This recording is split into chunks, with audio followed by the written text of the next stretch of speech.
In the year 1162, between modern-day Mongolia and Siberia, a ruthless leader and great conqueror was born.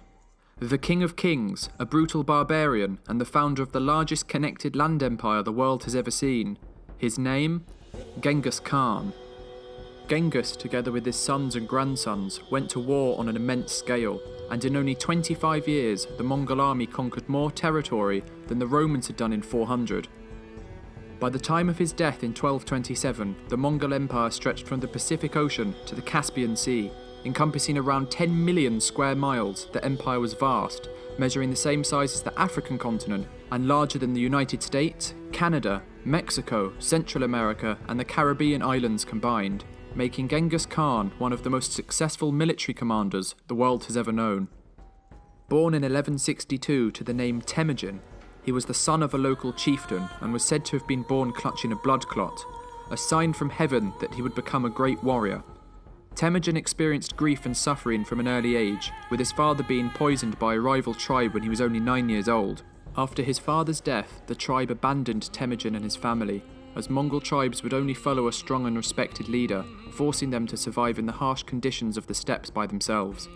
It was during this time that Temujin killed his half-brother, who had been accused of hoarding food while others starved. This allowed Temujin to gain control over the tribe, and soon he was leading it alongside his lifelong friend and blood brother, Genghis.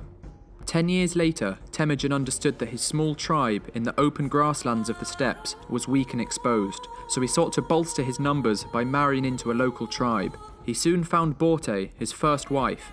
Not only did Temujin gain a loving companion, but more importantly, the fighting force that came with her. Temujin was not fated to have a peaceful life, as it would not be long until adversity returned to him. The powerful Merkit tribe came and raided his camp, killing many and stealing Borte away. Temujin and Genghis managed to escape and made their way to the local Khan who had fought aside Temujin's father, begging for help.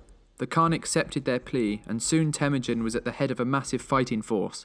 Shortly after, he took swift and decisive action against those who wronged him. Heading to the Merkit camp in the mountains of northern Mongolia, he slaughtered the offending tribe, taking his wife back in the process. These cruel conditions Temujin faced in his earlier years helped shape him into the fierce warlord he was to become, and taught him not only how to deal with his enemies, but also the value of forging friendships and alliances.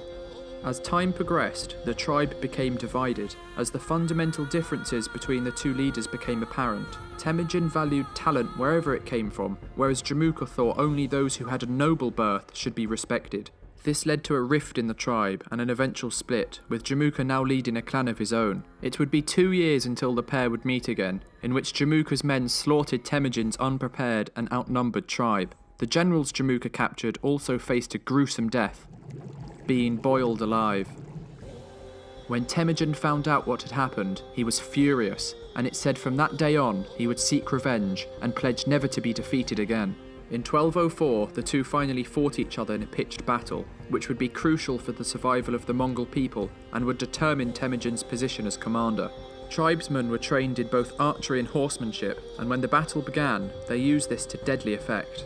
Bows were made from wood and animal bone and had a shooting range of 500 yards. The military ranking was also based on the idea of meritocracy, so it was in this battle that Temujin proved his military genius. He told each warrior to light 5 fires on the eve of the battle, so Genghis scouts would report an immense fighting force, striking fear into the heart of the enemy.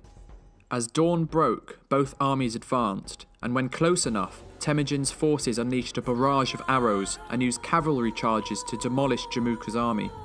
He then feigned retreat with some of his squadrons, luring his foe into a planned ambush where they were promptly slaughtered. This led to a decisive victory over his former blood brother, who fled from the battle. Genghis was later betrayed by 2 of his generals and brought before Temujin. When he refused the second chance Temujin offered him, he was given an honourable death, and finally the Mongols were unified under one leader. To honour this great achievement, Temujin was granted the title of Genghis Khan in 1206, meaning universal leader. Genghis Khan soon turned his attention to the vast Chinese dynasties in the east. He knew the emperor would never allow such a strong and unified Mongolia on his borders, and so decided to take the first strike. Heading into China, the Khan's army plundered, raped and killed any who stood in their way until they reached the capital of the north, Zhongdu, now called Beijing. The city was one of the most advanced in the world, sporting 40-foot high walls that were completely alien to the nomadic Mongols. To get into the city, Genghis Khan used captured Chinese engineers to design siege equipment and camped outside the walls, cutting off vital supply lines. This lasted for so long that the Chinese began to starve to death by the thousands, many turning to cannibalism. When the Mongols went to take the city, they met reduced resistance and were able to take it with relative ease. This led to a month of plunder and destruction that enhanced Genghis Khan's reputation as a bloodthirsty murderer and brought the Mongol Empire to new heights. His army continued west after the conquest, managing to reach Eastern Europe, showing little sign of slowing down. Genghis Khan died in 1227 during his final conquest into China. According to the secret history, his last words were, "I have conquered for you a large empire, but my life was too short to take the whole world. That I leave to you." He appointed his son Ogadai as his successor, in the hopes that he could complete the divine mission. Genghis Khan was buried in an unmarked grave, with all those who arranged the funeral apparently executed in order to keep the location a secret. Genghis Khan left a remarkable legacy, not only in blood and warfare, but also in his descendants. As he took the most beautiful women as prizes from every conquest, naturally he had many children. So many, in fact, that recent studies suggest that 1 in every 200 people living today are directly descended from him.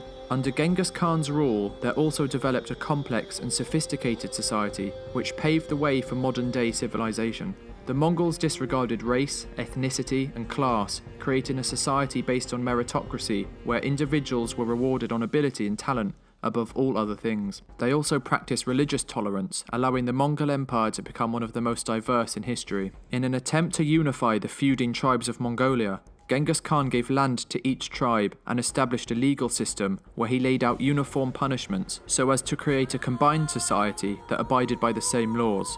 He also forbade the enslavement of any Mongol, helping to solidify equality for all citizens. He also offered protection for the merchants travelling across his empire, leading to the re-establishment of the legendary Silk Road that enabled the transportation of goods and technology from east to west. This path was so valued and well protected, it was said that a man could walk from one end of the Mongol Empire to the other with a gold plate on his head and never be attacked. This also enabled the spread of Chinese culture and ideas to the growing civilizations in Europe. Trade surged and new technology such as paper, gunpowder and the compass made its way to the West, igniting the Renaissance just a few generations later. While there is no doubt that Genghis Khan was a cunning and ruthless warlord, it is debatable whether he was just an evil barbarian or managed to benefit the world in some way.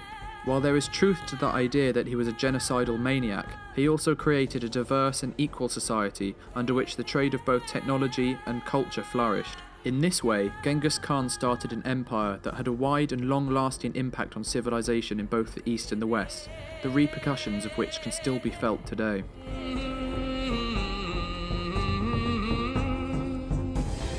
Thanks for watching. Remember to like and subscribe, and for exclusive rewards check out our Patreon page.